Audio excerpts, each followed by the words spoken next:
சாத்தான்குளம் தந்தை மகன் கொலை வழக்கின் தீர்ப்பு விவரம் ஏப்ரல் 2ஆம் தேதிக்கு ஒத்திவைக்கப்பட்டிருக்கிறது. அண்மை செய்தியாக பார்க்கிறோம். சாத்தான்குளம் வழக்கில் இன்று நீதிமன்றம் தீர்ப்பு வழங்குவதாக அறிவிக்கப்பட்டிருந்த நிலையில் அரசு தரப்பில் அறிக்கை தாக்கல் செய்யாததால் ஏப்ரல் 2ஆம் தேதிக்கு தீர்ப்பு ஒத்திவைக்கப்பட்டிருக்கிறது. அண்மை செய்தியாக பார்க்கிறோம்.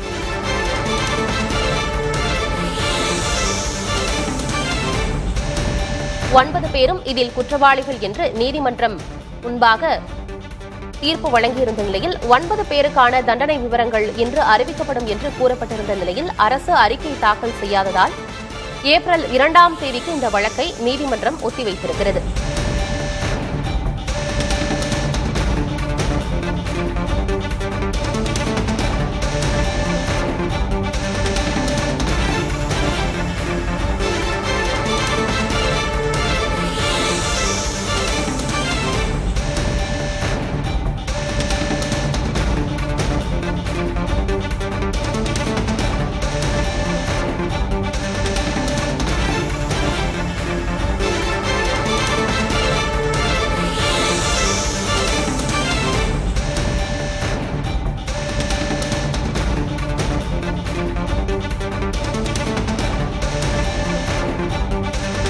சாத்தான்குளம் தந்தை மகன் கொலை வழக்கை ஏப்ரல் 2ஆம் தேதிக்கு நீதிமன்றம் ஒத்திவைத்திருக்கிறது. 9 பேரும் குற்றவாளிகள் என்று தீர்ப்பு வழங்கியிருந்த நிலையில் இன்று அவர்களுக்கான தண்டனை விவரங்கள் அறிவிக்கப்பட இருந்த நிலையில் அது ஒத்திவைக்கப்பட்டிருக்கிறது. விவரங்களோடு செய்தியாளர் மணிகண்ட பிரபு இணைந்திருக்கிறார். என்ன விவரம் மணிகண்ட பிரபு? ஆனந்தி, சாத்தான்குளம் தந்தை மகன் கொலை வழக்கு தீர்ப்புக்காக மதியம் இன்றைக்கு ஒத்திவைக்கப்பட்டிருந்தது. இந்த நிலையில் இன்று வழக்கு மீண்டும் நீதிபதி முத்துக்குமரன் முன்பாக விசாரணைக்கு வந்தது. அப்போது குற்றவாளிகள் என அறிவிக்கப்பட்ட 9 காவலர்களும் நீதிமன்றத்தில் ஆஜர்படுத்தப்பட்டனர். இந்த வழக்கை விசாரித்த நீதிபதி முத்துக்குமரன் வழக்கறிஞர்களை தவிர மற்ற அனைவரையும் வெளியேறுவதற்கு நீதிமன்ற அறையிலிருந்து வெளியேறுவதற்கு உத்தரவிட்டார். இந்த வழக்கில் காலை விசாரணைக்கு வந்தபோது காவலர்களுடைய மனநிலை, உடல்நிலை, அதே போல சிறை கொடுத்த அறிக்கை, இந்த 3 அறிக்கைகள் தாக்கல் செய்யப்பட்டது. இந்த வழக்கில் மிக முக்கியமாக இவர்களுக்கு என்ன தண்டனை கொடுக்கலாம் என மத்திய மாநில அரசுகள் அறிக்கை தாக்கல் செய்ய நீதிபதி உத்தரவிட்டிருந்தார்.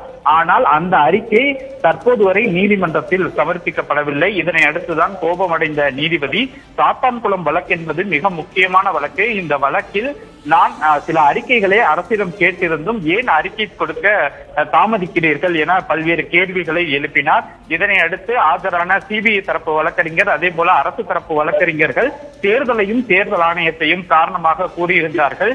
தேர்தலுக்கும் அறிக்கை தாக்கல் செய்வதற்கும் என்ன சம்பந்தம் என நீதிபதி பல்வேறு கேள்விகளை எழுப்பியிருந்த நிலையில் இந்த வழக்கை பொறுத்தவரை எந்த கருத்தாக இருந்தாலும் பதில் மனுவாக அரசு வழக்கறிஞர்கள் தாக்கல் செய்ய வேண்டும் என கூறியிருந்தார்.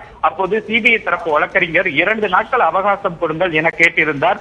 ஆனால் இதனை ஏற்க மறுத்த நீதிபதி இன்று மாலை 4:30 மணிக்குள் மத்திய மாநில அரசுகள் அறிக்கை தாக்கல் செய்யுங்கள், இல்லை என்றால் இந்த வழக்கை ஏப்ரல் 2ஆம் தேதிக்கு நான் ஒத்திவைக்கிறேன் என கூறியிருந்தார். இந்த வழக்கை பொறுத்தமட்டில் 9 காவலர்களுக்கு தூக்கு தண்டனையா அல்லது இரட்டை ஆயுள் தண்டனையா, வாழ்நாள் சிறை தண்டனையா என நான் தீர்ப்பு வழங்க வேண்டும். அதற்காகத்தான் நான் அறிக்கை கேட்கிறேன். ஆனால் நீங்கள் தொடர்ந்து தாமதம் செய்கிறீர்கள்.